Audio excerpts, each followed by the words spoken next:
right, guys, you ready? Ready. Excuse me, sir, in the front. Can you please be quiet? Mr. Nunez. Thank you. So my name's Chuck. I've been making money online since like 1996.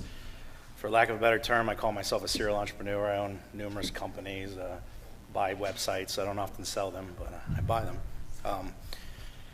We've got Jason Yellowitz from Quiet Light Brokerage. He is a senior broker, a author, and an all-around good guy. We got David. I'm not sure I could say as much about him. He's actually put together an actual summit on buying and selling websites. He owns a lot of companies. He does a lot of cool stuff. And then we got Kyle down at the end, Grand Emperor. He's a serial entrepreneur as well. We're all kind of serial entrepreneurs, and that's how we got into this stuff, because we just like to do a lot of different things. So you may be asking yourself why I want to buy a website. Okay, let me put my timer on here. I do. So it could be simply for cash flow, right? So you've got some extra money and you want to invest it in something. You don't want to put it in a CD where you're going to get like 1%, if that. You don't want to put it in the stock market where you're going to get like maybe 10 to 15% on average. You want to invest it in something to where maybe you have some direct control. So you buy a company. At the high end, you're going to pay 3 times net yearly. So if the site's making $1,000 a month, maybe you pay $36,000 for it. On the high end, you can get it at the low end for like 6 months net. So maybe it's for synergy. You got a friend who owns, or his girlfriend owns a salon. And he found a website that was selling salon products. He's already got a staff that are experts in the salon industry, right? Because they already own a salon. So if for somebody like me, it wouldn't be a good buy. I don't know anything about salon products, but for somebody like him, it's a no-brainer, right? And from what I understand, he purchased the site last month. He's already made 20% in the first month. So if you annualize that, he's getting a 260% return on the acquisition. And that's first month without even really doing anything to increase it. So there's synergies. There's untapped potential. I have another friend that I was talking to, and it was like one of these aha moments that I already know this, right? And we already know this, but we don't really think about it in these terms. He had a website. He had a certain amount of traffic. He was on an affiliate network, and he was making a certain amount of money. He switched to a different affiliate network, and he got 10 times as much money for the same amount of traffic. I said, wait a second. If you just got 10 times just by switching affiliates, why not go to the person or look for the old affiliate that you're at, look for everybody who's promoting that guy's product, and go and offer to buy those people's websites and flip them onto this new affiliate. Now all of a sudden, if this site was making $100, it's going to make $1,000. And you can even pay up and pay a top dollar for it. But if you can make 10 times as much money, like that's some real power right there. There's also in-house link networks. So people want to buy links, or they want to get links to their websites. You might buy a PR5 link for like $100. Well, I can buy a PR5 website for $1,000. So even if I were to put one link on that website that's pointing to me, that's like a $1,200 value that I just bought for $1,000. Now, what if I have 3 or 5 websites and I put all links to all those websites? And what if like my competitor's on that website with a link? What happens to his link when I buy the website? It's probably not going to be there anymore. So reasons to sell. Like, why would you want to sell after all that good stuff? Maybe you want to cash out. Maybe you want to put a down payment on a house, or you're just tired of that niche and you just want to get out. So maybe you're going to cash out. Maybe it's to redeploy capital. So thinking back on that site where I didn't buy it, but you bought it for $100, and now it's worth it's making $1,000 instead of making $100 a month. You get your 10 times. Well, that you just increase the value of that site from being worth, let's say, $3,600 to $36,000. What if you see a deal that you can do that same thing and that site's $36,000? You can sell this site, get your $36,000 out, and redeploy it into a new site, and then build that one up, and take that one up and do the same thing you did. What is the declining market? So a lot of places, or a lot of sites that we buy are on Flippo, which is an auction website. We'll talk a little bit more about it later. I saw one the other day, and it was like survivalkit.com or something like that. Okay, we all know that the world didn't end when the Mayan calendar ended, right? So I assume, or I shouldn't say I assume, but there's the chance that maybe that market's going to decline, the survival kit, because people aren't freaking out that the world's good anymore, right? I don't know of any other dates that are coming up in the near future where the world's supposed to end. So maybe that might be a declining market, and that might be a reason to get out, because you want to sell when you're still on an upslope. You don't want to sell after you've already, started going back down with your income. Maybe it's also just you want to focus on your core business. I don't know about you guys, but I juggle 50 million different sites, and sometimes my real money sites start to suffer because I'm not focusing on them. So maybe you just want to stop juggling so much and sell a few and get back focused on your core business. So where to buy and sell? There's auctions, so there's Flippa, right? It's the #1 place. They got tons of stuff you can look at, but I will say it gets kind of addictive, and you just have to be careful. I don't go to Flip anymore personally. I tasked my assistant to go look, and she only brings me the good deals, and then I only go and look at those deals, because I will spend all day just looking through there at different deals. And it's neat to look at different deal flow just to see what's what and what's out there. Somebody who's just starting up is Vinforo. They're trying to be a competitor of Flippa. They've only got a couple sites listed, but maybe you can find a good deal on there. You can also look on eBay. I've never seen anything of quality on eBay, but there are people who try to sell their websites there. Okay. Then we've got some brokers. We've got Quiet Light Brokerage, which is here with Jason. It's a great, reputable company.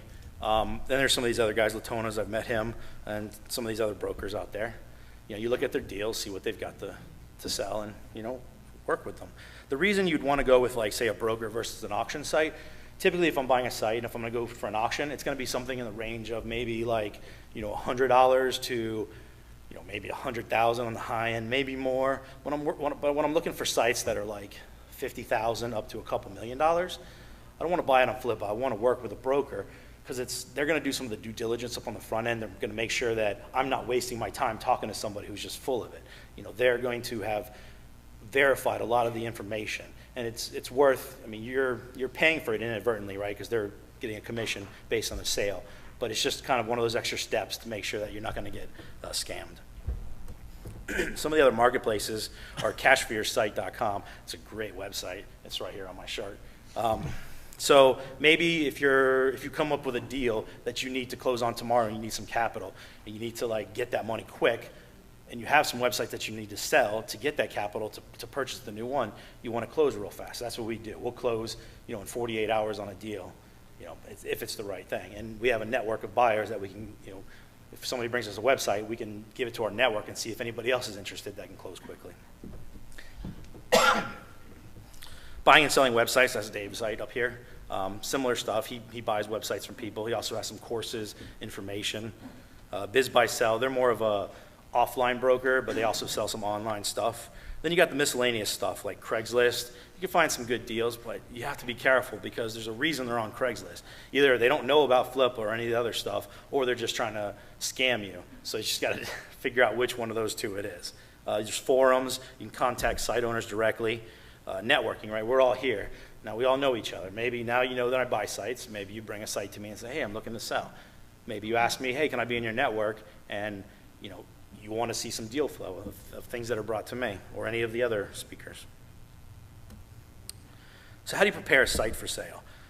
First and foremost, I always want to see a site that has Google Analytics on it. I don't want to see web stats or any of this other stuff that's server side, because it's just so easily faked. And you can fake the Google AdSense, but it requires a little more effort, and you get a lot more information with the Google AdSense. You want to create a verifiable profit loss statement for 2 to 3 years. The more information, the better. You want to provide all the information that is all your income streams, all the money that's going out, how much you're paying for your content, just everything that involves your business. So web hosting, just everything. You want to tweak your website to increase revenue. So at the very last minute, you want to just make sure you got everything done and try to get that thing to be on an uptick, so when you sell, it looks like it's up, because nobody wants to buy a site that's going down. Everybody wants to buy something that's an asset that's increasing in value. You want to audit your website and look for obvious errors. Right? It's just like when you sell your house, the last two. It's like there's all this stuff that you should have done that you never did to your house. You got a squeaky door, all these things. You really want to just kind of, check off those few things that are just weird stuff that you haven't fixed, but you should. You want to be credible and honest. When people ask you questions or when you ask them questions, you need to answer honestly, even if it's bad stuff. Because if I ask somebody a question and I find out they're lying to me, the deal's done. Like, I don't know if I can trust them now. And when you're dealing with like a digital asset, it's not like just real property, right? It's digital. So there's a lot of trust involved, and it's just kind of a scary thing sometimes, especially if somebody's lying to you about things. So here's some of the due diligence tools. One of the big pieces of due diligence, I would say, is just checking their backlinks and seeing what it's all about, okay? My assistant came up to me and she's like, "Yo, I found this great site. They got a link from Harvard, all this stuff." And it was just this random stupid thing that there's no way somebody from Harvard is going to be linking to it. There's no way there's a link from Harvard. Show it to me. So she shows it to me, and we look at the page, and it's not in the content. All of a sudden, you see comments. 1,500 comments. It was one of 1,500 comments. Like, is that a valuable link? No. Google knows, right? And with all of the stuff that's going on right now with Google and making all these changes, you really want to make sure that they have got good quality backlinks. You don't want stuff that's all forum spam and stuff like that. You want to just do a lot of due diligence, make sure that it looks like some real backlinks. I mean, there can be some stuff in there that's, questionable, but just be aware because it's very important. Also, you want to be aware if they've got like 2 PR7 links that are pointing to them. Everybody knows PR, PageRank from Google. If they got 2 PR7 links that are pointing to them, do they own those links? Are they only pointing them to it to increase the PR of that website? Are they going to remove them when they've sold the site? These are all things you got to think about, right? Have they bought those links? These are the things you want to ask. So SEMrush, Majestic, these are all some other companies that do, backlink and other various due diligence. SpyFu. So does this site do AdWords right now? Are they doing, paying for traffic? SpyFu is a great tool for looking at that. If they're not, you can see what their competitors are doing and see if it's a worthwhile market to get into. You can see the cost of stuff. You can look for, unseen potential. You can also look to see, it shows you like stuff they've advertised for the past and if they no longer advertise for it. So you can see what they've tried and what they no longer advertise for. That way you know, okay, I was thinking, I want to try this, but it's not worth it because they've already tried it and clearly it didn't work. Ban check. This shows you for like an AdSense site. You want to see if they're in like a secondary market for AdWord or for advertising, and you're like, well, I'm just going to switch it to AdSense. I'll make a lot more money. Well, why aren't they on AdSense? You can ask them, but you can also check to see if they were banned. And this isn't necessarily going to be 100% true, but it's going to give you, at least one piece of data that maybe, hopefully, can do a red flag if it's there. SEO mastering.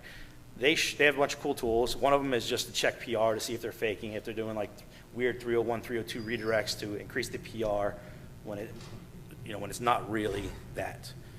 Domain tools, you can look at other domains that people own. You can see what other niches they're in. So maybe they own five websites in the same niche, right? But they're only telling you about one of them. Use this and you can see if they have one server that's got all this different stuff on it.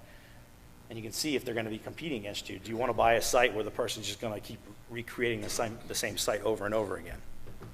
Copyscape, check for stolen, plagiarized information. Compete, archive. Archive's great. You can see previous versions of the site. You can see what they've done in the past. Sometimes you can just find some really sketchy stuff that's happened in the past. So additional due diligence. So if you're on Flippa, I would definitely read the comments that other people have made. If you see somebody with a bunch of comments and the owner of the site who's selling has deleted a bunch of people's comments, that should probably set off a red flag. Why are they deleting comments from people? What did those comments say? You can also just find stuff where people will out people on Flippa. They'll say, hey, why are you doing this? And the stuff that maybe you never even thought of, but they're doing something sketchy.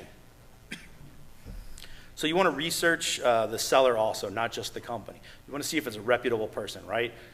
You really want to know who you're working with, who you're dealing with, so that you know if you can trust them or not, or if you shouldn't trust them. You want to ask questions you already know the answers to. That's a good one. Set them up to lie to you. Ask them a question. See if you can get them to lie to you. If they lie to you, walk away. Ask the seller to add you to their Google Analytics. Most people are pretty willing to, and you can make it a condition of the sale. Say, I want you to add my Gmail account to your analytics so I can look around. It's better than just having a screenshot because they could fake the screenshot. They could do all kinds of weird stuff. Ask about potential revenue streams. I know somebody who sold a site, and the owner the new owner asked the person, oh, what kind of, after they made the purchase, what kind of stuff were you going to do to the site? She's like, oh, I already sold you the site. You didn't pay for me to tell you what I was going to do with it. It's like, really? Like, you won't give them that information? No. Why should I give them that information? So make sure you ask questions up front, because you don't know what kind of seller this is. You don't know if they're going to be, good to you after the sale. Ask that they verify all claims with verifiable information, right? So if they say, oh, I made this much money, okay, well, show me your bank statements, show me your merchant account statements, show me your PayPal, show me. Get them to verify everything, right? Have them do a shared screen where they log in and they start logging into all your accounts, and you're watching them do this live, and make them click on things. And don't tell them ahead of time that you're going to do this. Say, hey, I want to log into some stuff maybe. Can we do, where I can see your screen? And then make them do it on the fly, so that way they can't go in and fake stuff, and make them go to some websites that they're not anticipating you asking them to go to, just to make sure everything is, somewhat legit. Ask about anomalies, right? Look for weird stuff and just ask. Ask about the skills and time required to operate a site. Are you buying a job, or are you buying a website or an investment? Okay? If I buy a site that's $100, but it takes me 40 hours a week to run it, that's stupid, right? Why would you do that? You're buying an investment. Sometimes people will try to sell a site, and even if it's like a $30,000, oh, it's making 30 grand. How long does it take you to operate? It takes me 40 hours a week. Well, then you're buying yourself a job, right? Is that what you want? If it is, great. If it's not, then, So ask. Ask everything and anything you can think about, but you really just want to make sure you ask questions. I think communication is a key, right? You want to agree to specific terms and a transition plan before you agree to purchase the site. You really just want to lay everything out, know what's going to happen. That way there's no miscommunication. After when you've already told them you're going to buy, you've already put the money in escrow. What's going to happen? You got to figure out what's your pain point. What's the high value, the low value? If you're buying a $100 site, are you going to make them, sign like a 10-page contract? Probably not, right? Who cares? It's $100. But if it's $1 million website, you better believe I'm going to have lawyers involved. I'm going to make them sign all kinds of contracts, all this stuff. So just have an idea of what your pain, your threshold is for an acceptable loss. Okay? Have the contract prepared, stipulating the terms of the sale and how the transfer is going to take place, including time frames and consequences.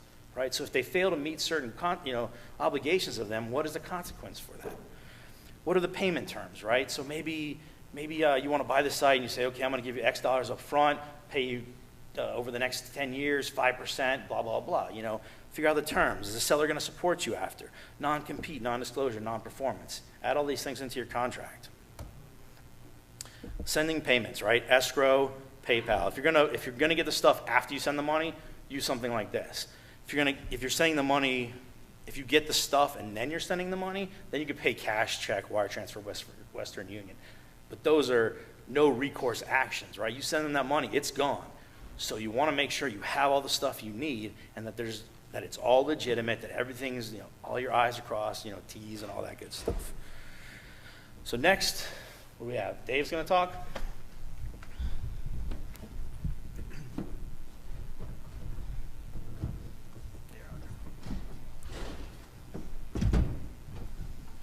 All right, so I'm going to talk about valuations, and what I'm going to do is talk about it from the experience of my experience. So there's brokers up here that work in certain types of transactions that I don't work in, so the valuations I deal with may be different than what he deals with, right? And to give you an idea of my experience, I typically buy sites in the ranges of anywhere from $1 all the way up to $200,000. That's my price range. That's where I work in. So when I talk about valuations, those are the types of deals I'm talking about. So let me ask you this question, though. I want to know who's in the audience. How many of you own more than one website right now? Wow, okay.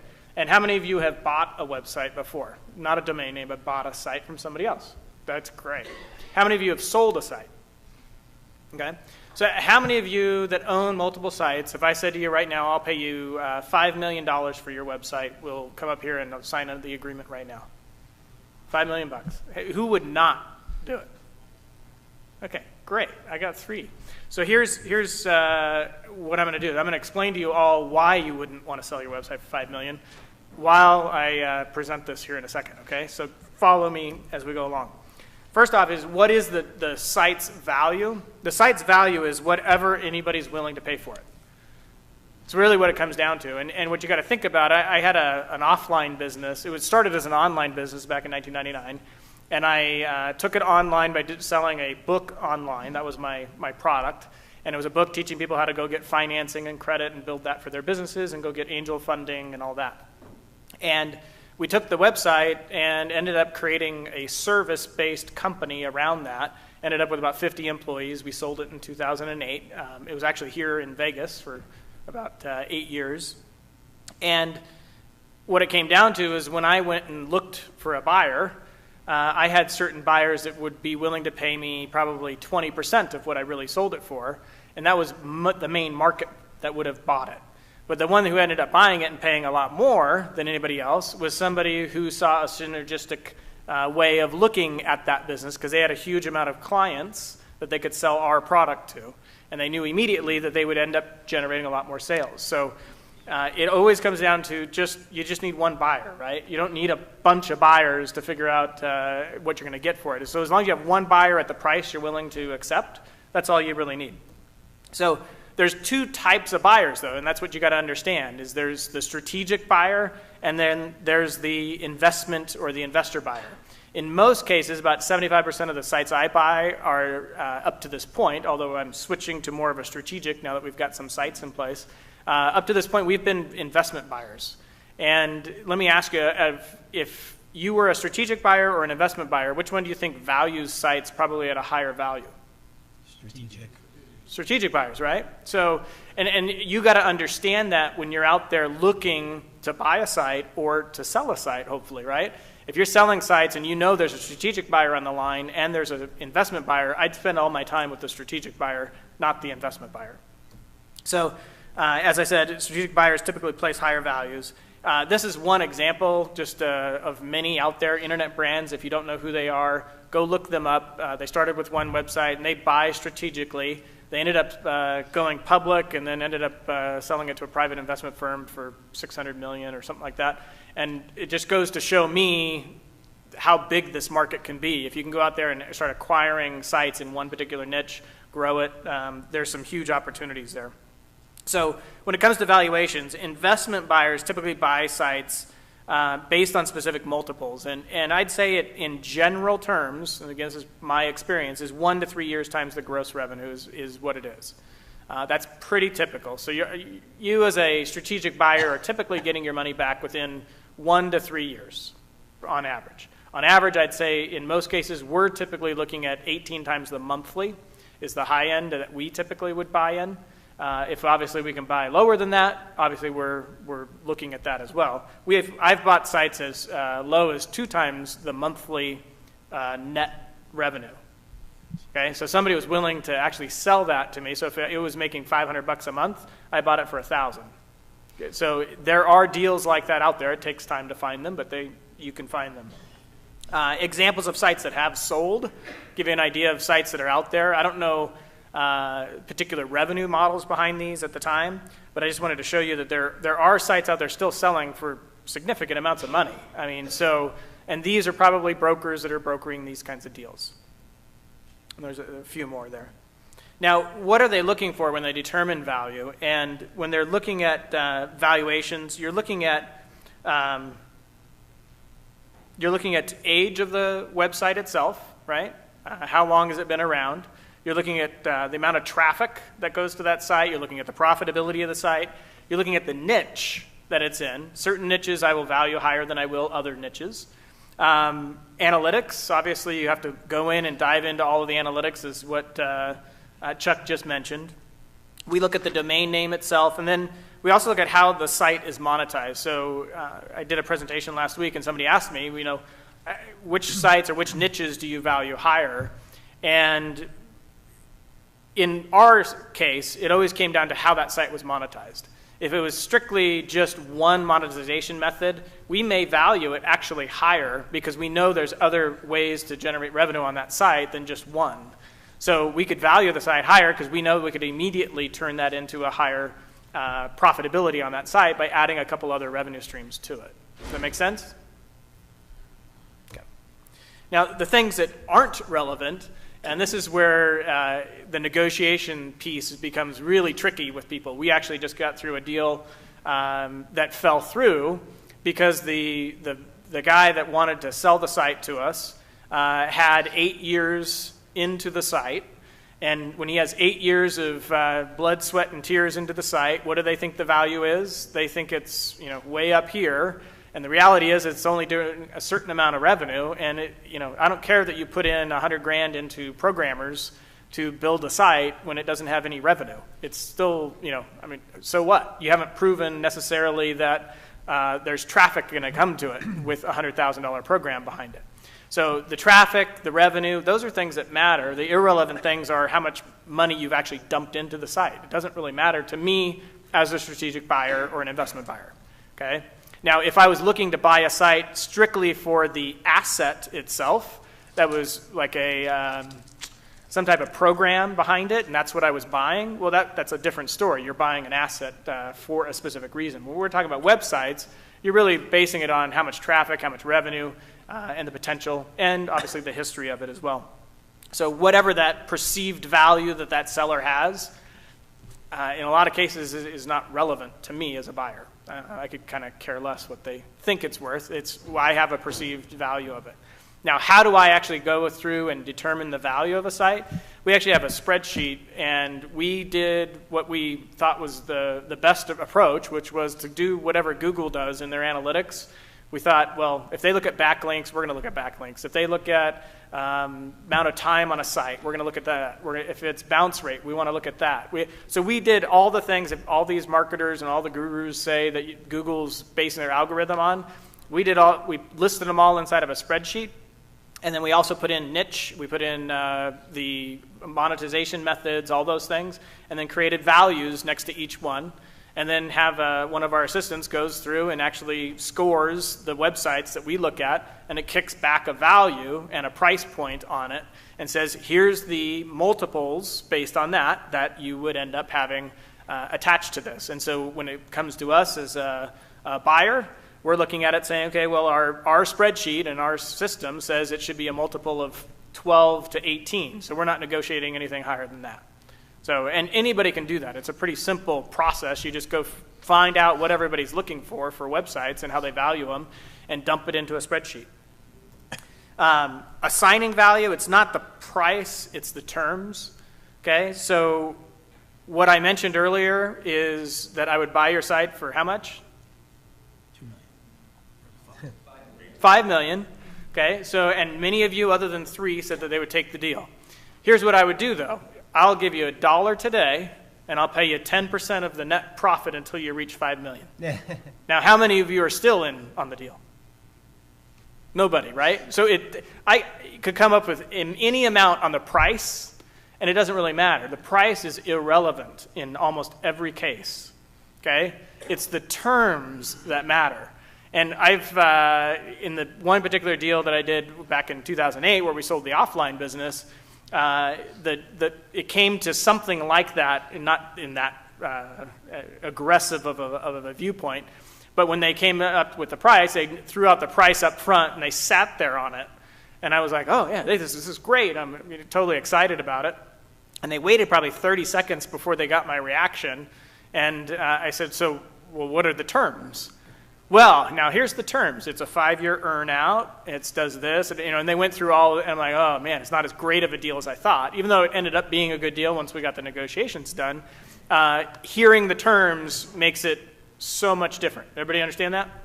If you get that one thing out of all this, that to me is the most important one. Now, I did some valuations on Flippa, and I analyzed 50 blogs over the last 6 months, and just kind of to see what kind of the valuations were on there. So if you're looking to buy some things on Flippa, this was one way to look at it. And what I found is that it's about 15 times the monthly profit of that website is what they were selling for. Give you an idea, okay? Now, in a lot of cases, you can find things cheaper, and in a lot of cases, you can find things more expensive. But it gives you a lot of people just want to know, well, what's that multiple? Well, I did a little quick study, and that's what I found, okay?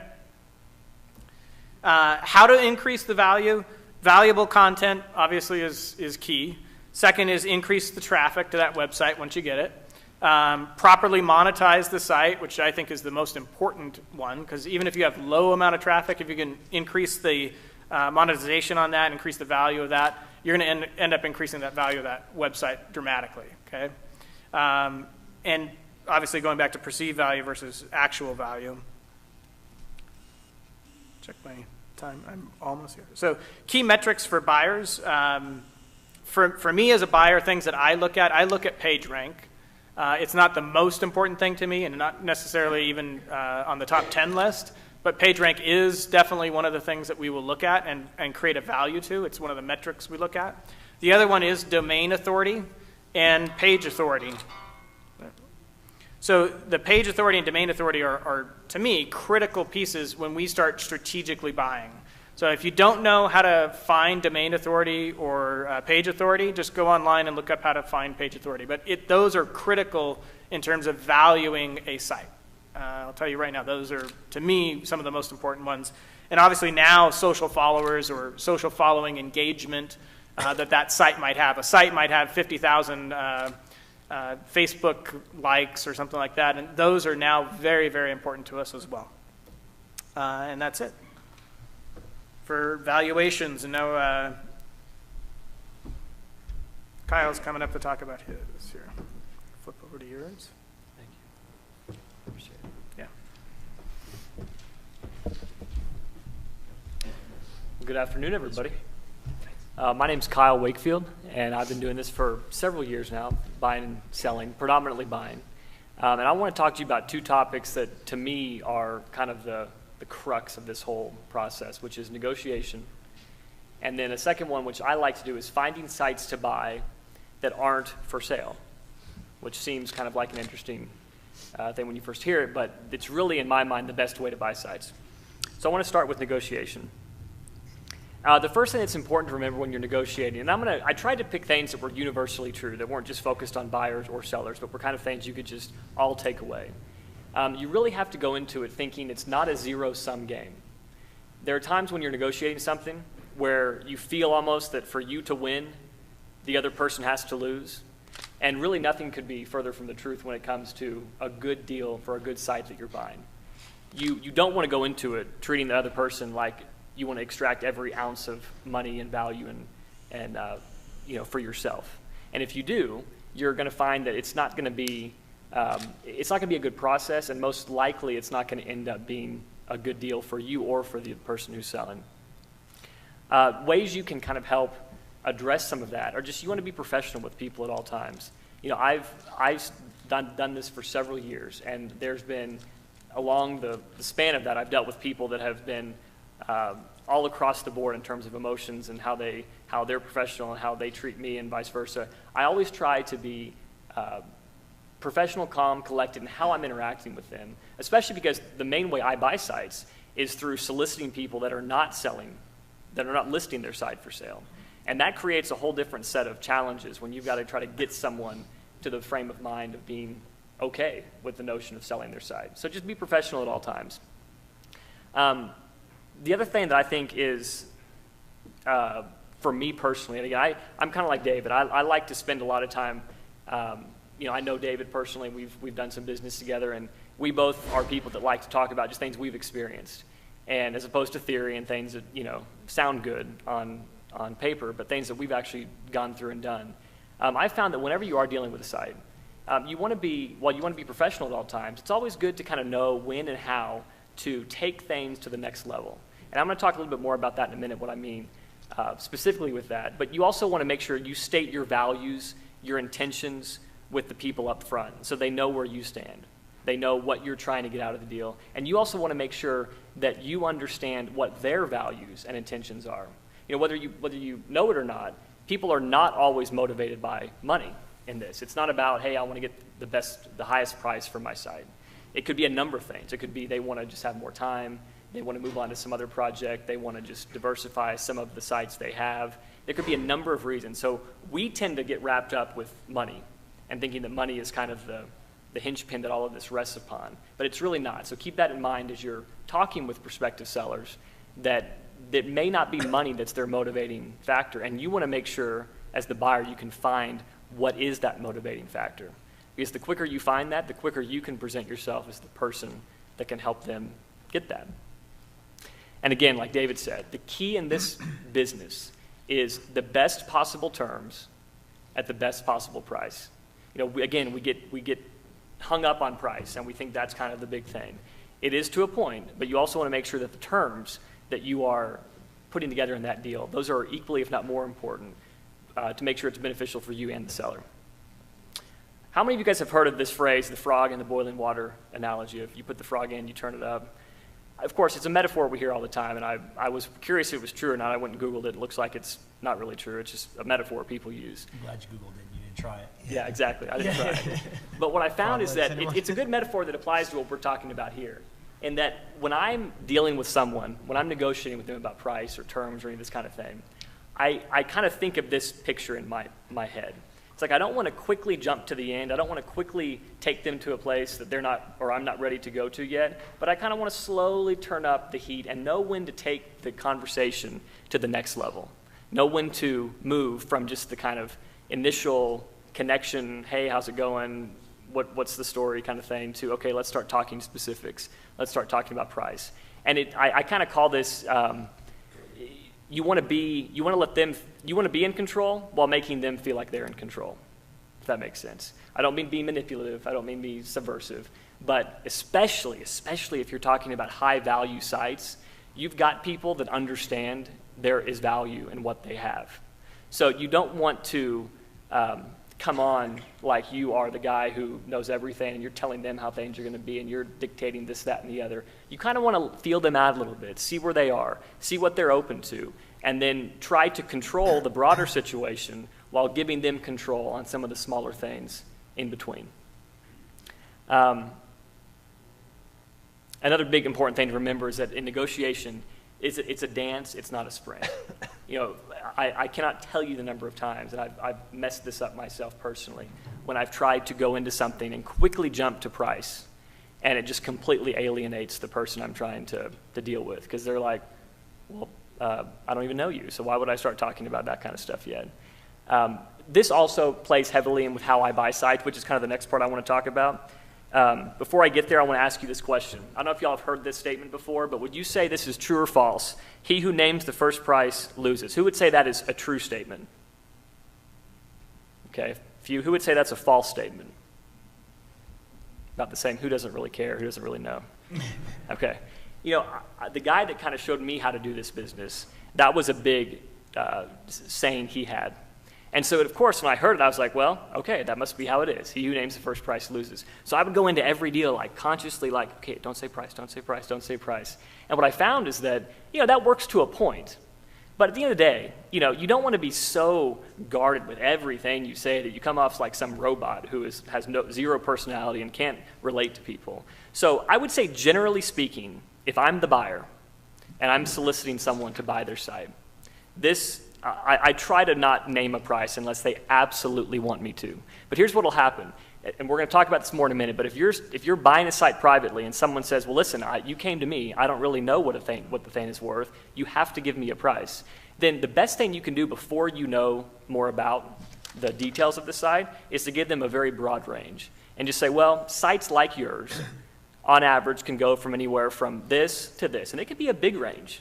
I mean, actually, the bigger the better. Because then it'll show them that, hey, at least you're giving them some actual numbers, but you're then telling them, but what dictates that are things like history, earnings, traffic, backlinks, such and such. So we'll get into more of that in a minute, but just keep that in mind. If you're the buyer, try to make the seller name a price. But if you have to, give a broad range until you have a chance to do more due diligence. Now, I think this is another important thing to remember when you're negotiating. Just make sure that you know time is your friend. What I've found personally is that the longer the negotiation is drawn out, the better it usually is for me as a buyer. The more committed they are. The seller kind of gets in their mind, they've almost sold the thing and they're ready to be done with it. And then if for some reason something falls out at the last minute, you know, they're heartbroken. And so the longer it draws out, generally speaking, that's better for the buyer.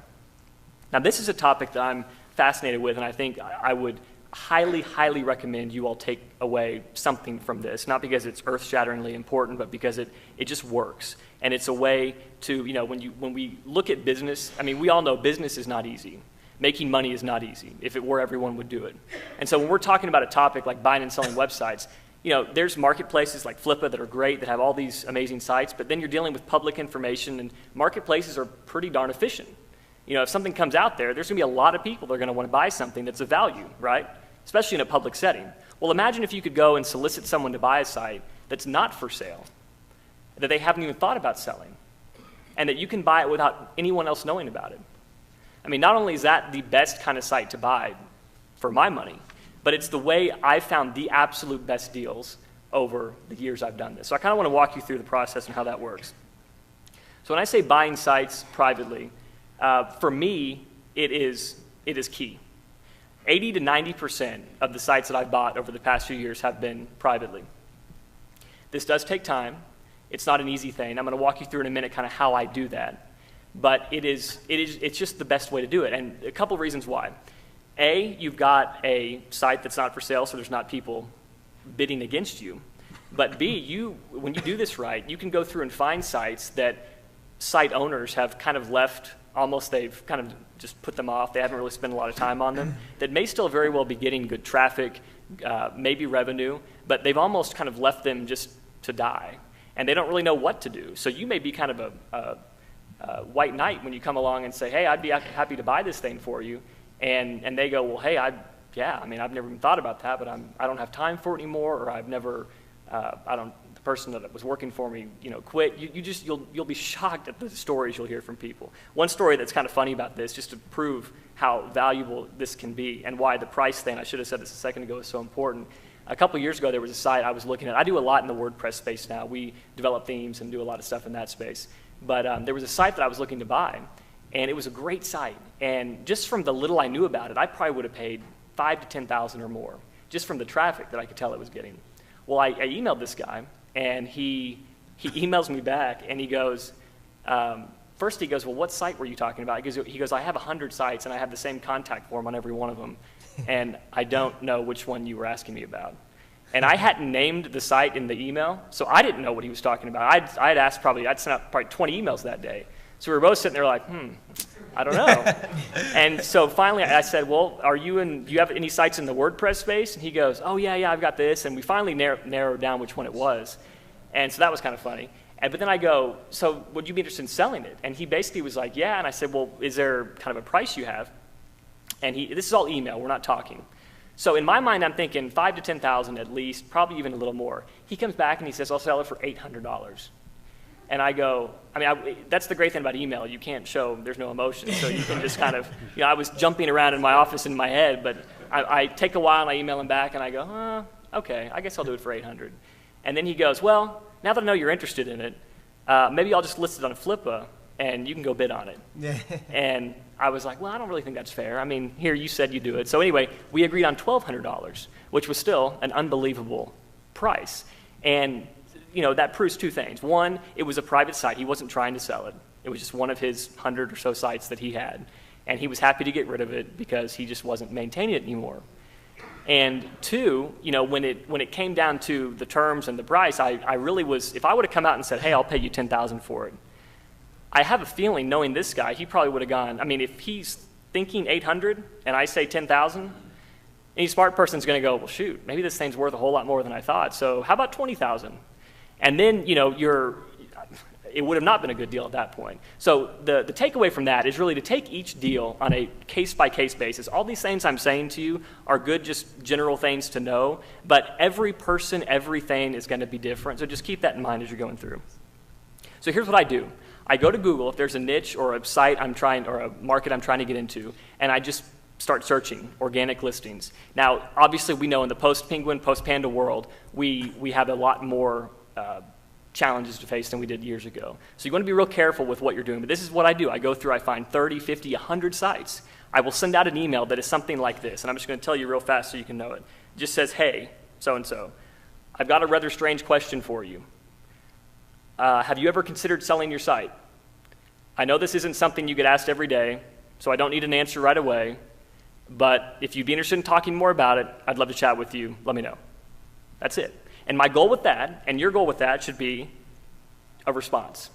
All you want to get at this point is a response. You want to get the ball rolling. So then you can start working on the negotiation, the discussing, the terms, and finding out more about the site.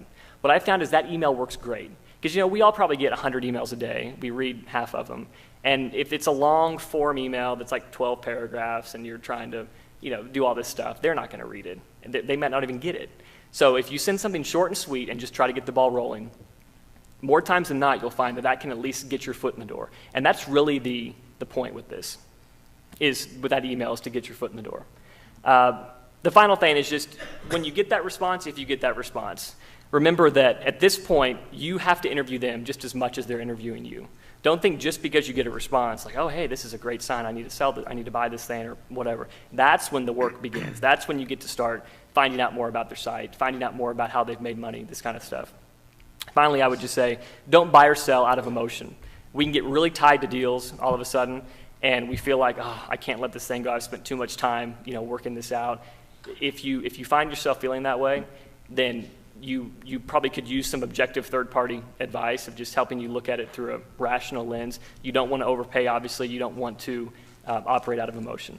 So hopefully those are a few things that will help you kind of think through the negotiation and the finding sites. And if you have any other questions, feel free to come up to me afterwards. This finding sites thing I think is fantastic. And the buying and selling just in general, I tell people this all the time. If you're going to be in this industry, buying a site is the best way. I mean, I'm talking internet marketing. Buying an established website is the best way to grow in this industry, because you can find a site that's already established, already has traffic, hopefully making some money, and then build on it from there. So thank you, guys.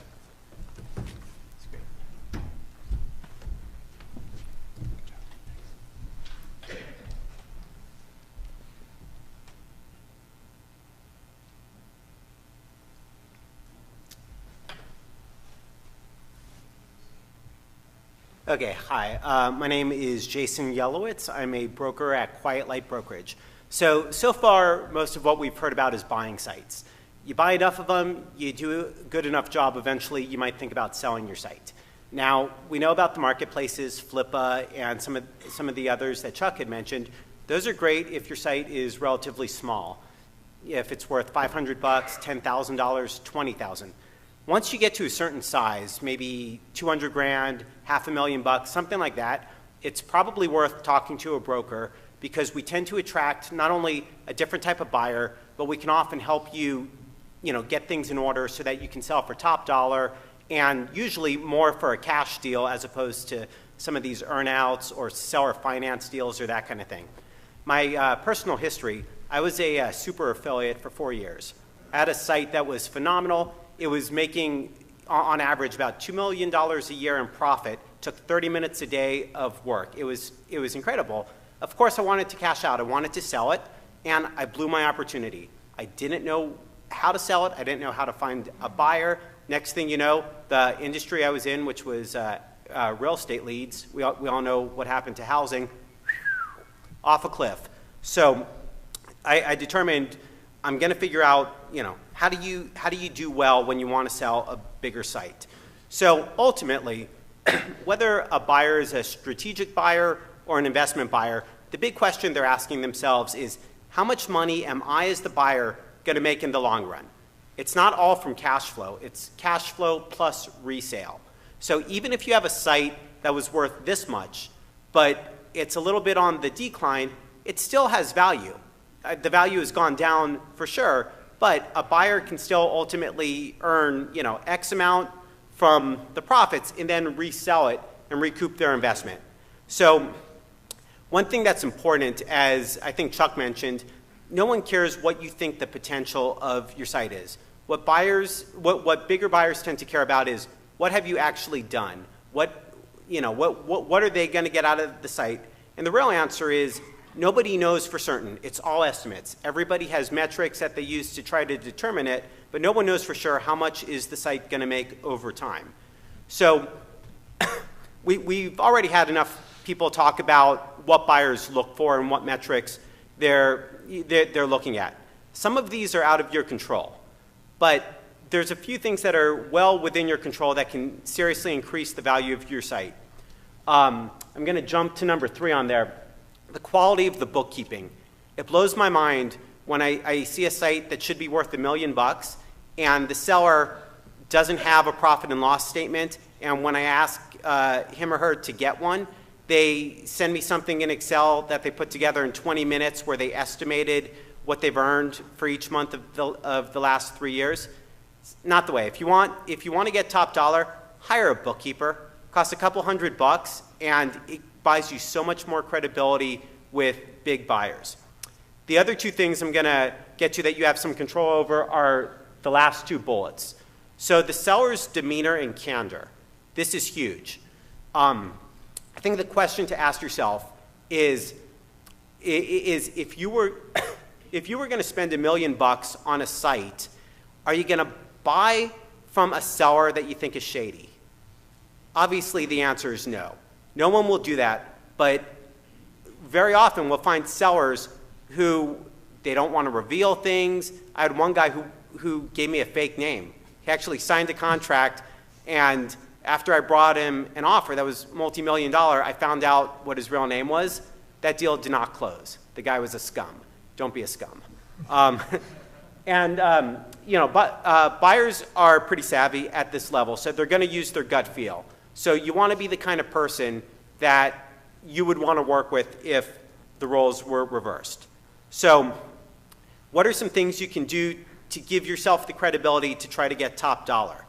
First thing is, don't lie about anything.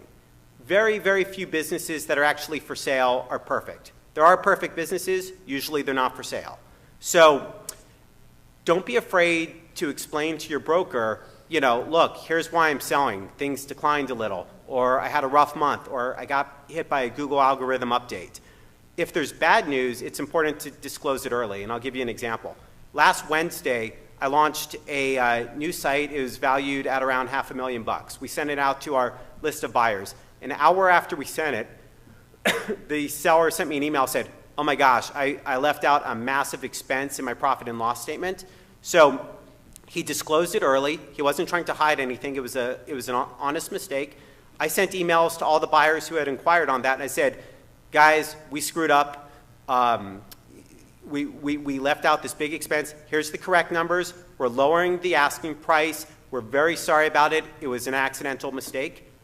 No one batted an eye. I got an offer this morning, so it was only 3 or 4 days from start to finish. If after we got the offer this morning we would have disclosed the mistake, you can bet your bottom dollar that the buyer would disappear. I've already talked about keeping clean books. A couple of people have talked about keeping clean web stats. Google Analytics is preferred.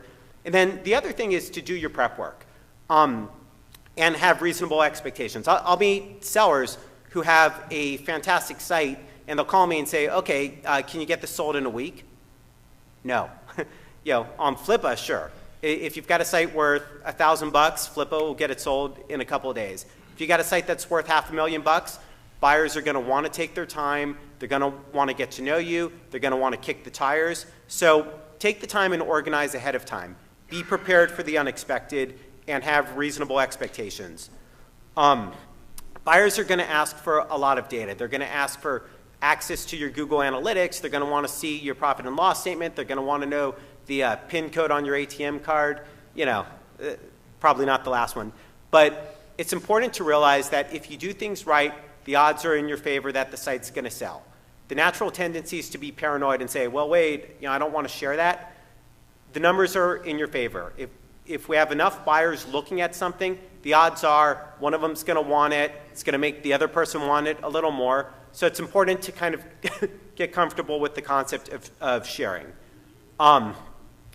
If the buyer meets you in person or wants to talk on the phone, if you come off like, well, I'm selling you the site, but I'm not going to tell you what I'm doing next, it's going to make the buyer worried. They're going to say, well, how do I know you're not going to start another site and compete with me, or you don't already have one?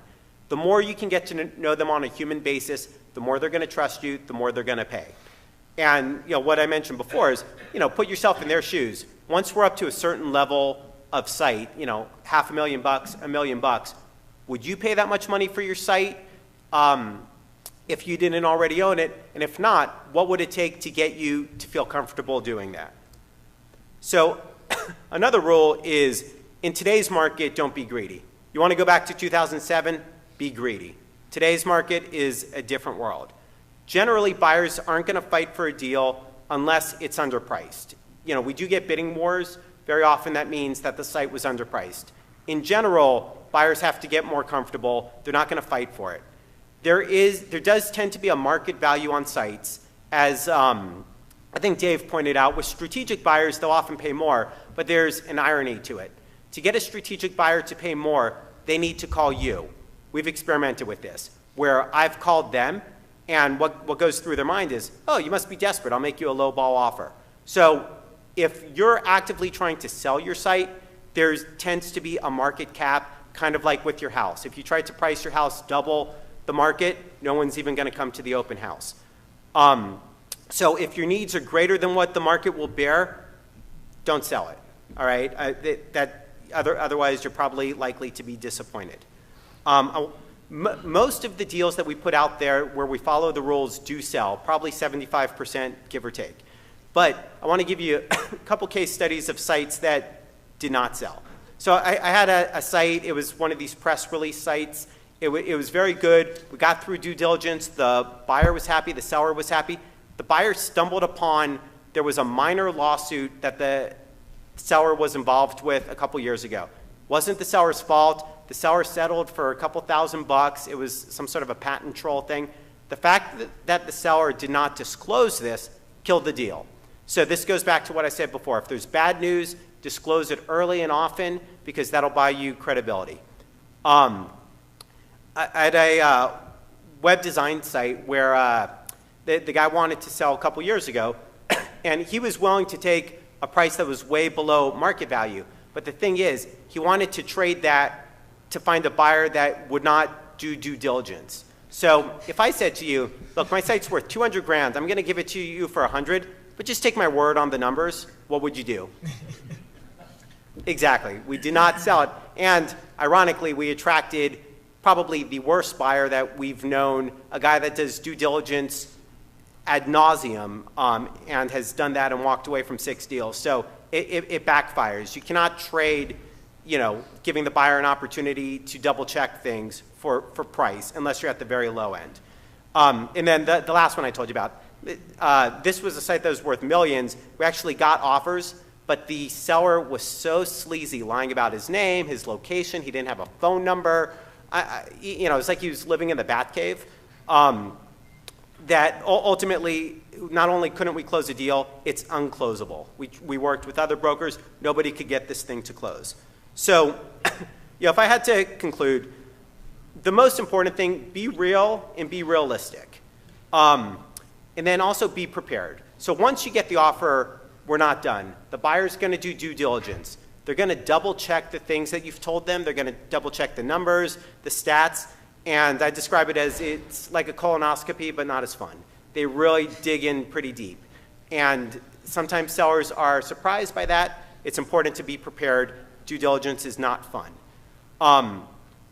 If your site is worth a certain value, very often you'll end up with a better value with a broker even after the commission than without. And you know, we always encourage people, experiment both ways. You know, if people balk at paying a commission, I say, okay, put it on Flippa first. If you can do better, that's phenomenal.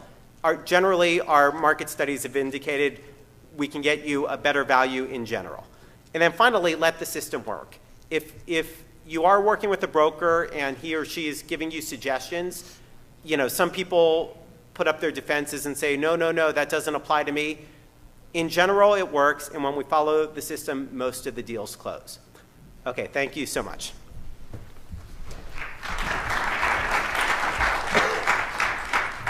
So we've got a little bit of time left. If anybody wants to come up to the mic, if you have any questions, we'll be happy to answer some stuff. I have a question. When you buy a site, let's say it's a WordPress site or other, and the transfer of the property to you, do you typically take over their hosting account, or do you try to transfer the assets from their hosting account over to your hosting account? What's been your experience there? So me personally, I like to leave the stuff where it is if possible. So if I have the opportunity to take over a hosting account, I will do that, because you don't want to make a lot of changes, and you never know what Google's going to do. Sometimes though, it's just easier to transfer the stuff over. Sometimes it's not even an option. You also have to be careful if you're taking over their account, whether, passwords and things like that. So, anybody else? We've done both. Yeah, I've done both too. Well, first of all, thanks, guys. That was really great. Secondly, the valuation numbers were kind of thrown around using the terms income and revenue, like 3 times, 5 times. I mean, can you give me maybe a solid number on a site that's worth maybe a few $100,000 if it's 3 years times annual revenue or net income, or what you guys think it should be? And I saw that on yours. You said like gross revenue. Yeah. When you put that, you meant net, like net profit, right? Not the gross. Yeah, the way I was calculating gross is typically what happens is we look at the top line number of revenue minus out the cost of goods. Okay. So that's the gross sales. I mean, obviously there's other expenses, paying people and hosting and all that other stuff. I don't take that into account.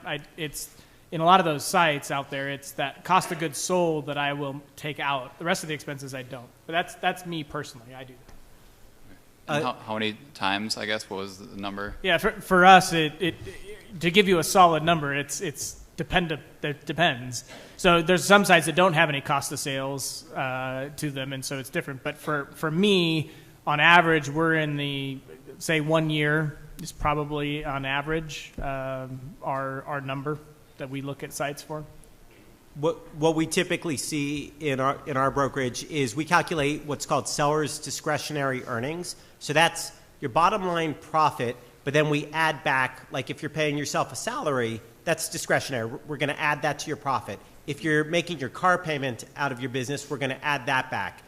When we get a final number, generally most buyers are willing to, you take what you earn in a year, let's say it's stable, most buyers will pay 2 to 3 times the annual seller's discretionary earnings, subject to, this and that and the other. So, and I typically would somewhat disagree with him because he says you add back the salary of the owner, but if the owner's doing work, then that's a cost that I'm going to have to pay. And I was actually looking at a deal with them, and I gave them a number. They're like, "Where'd you come up with this number?" I'm like, "Well, the guy is working 40 hours a week. Yep. What do I have to pay somebody to work that time? Because I'm an investment, I'm not buying a job." Although, in fairness, that often gets factored into the multiple. So when I say 2 to 3 times the annual, if it's a full-time job, it's going to be 2 times the annual. If it takes you 5 minutes a day, it'll be at the higher end. Right, but we're all talking about net. Nobody pays you based on the gross of what your site. If your site brings in $1 million but makes 0 profit, nobody's going to pay you a multiple of $1 million. It's the profit. Correct. Yeah, and just to clarify, on most of these websites, there's very little expenses. That's why I base it on the after cost of goods sold, because it's a retail site and they've got a bunch of costs of goods. That's why you do it. But like you were saying, in many cases, the expenses, there's not a lot there. Right, that's typical with the web businesses, but Yeah. thanks a lot for clarifying, guys. I have several questions. Can you speak into the mic, please? Right in front of you. I have several questions. 'cause Speak into the mic. I said, I have several questions because I've been kind of looking at websites. Can't hear you. Oh, I have several questions. Yes. Because I've been looking at various different models from curation websites with AdSense to e-commerce websites like Wayfair or other ones that have a whole niche of article marketing, but yet they'll do it in different categories.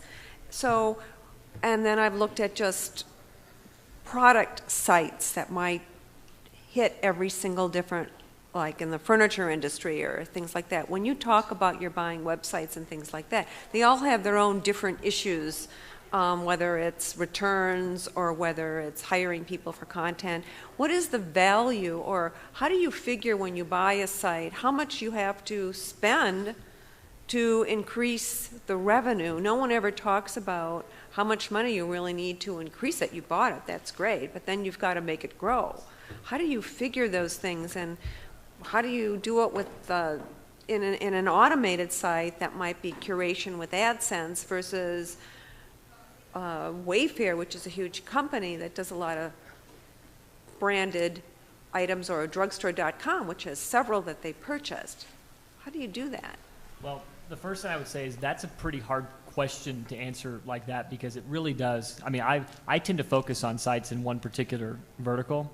And so when I'm looking at something, I know already there's a certain way I'm going to grow it and grow that one. I mean, it's hard to say that a furniture site, what I would do for that would be very different from a site that I would buy that was monetized via, a digital product versus a site that I bought that sold potpourri. I mean, they all are going to be very unique to the niche that I'm in. One thing I would say, if I do understand what you're asking correctly, is it sounds like you're looking at a lot of different business models, right. types of industries and whatnot, and that can seem like a good. And if you can make that work, that's great.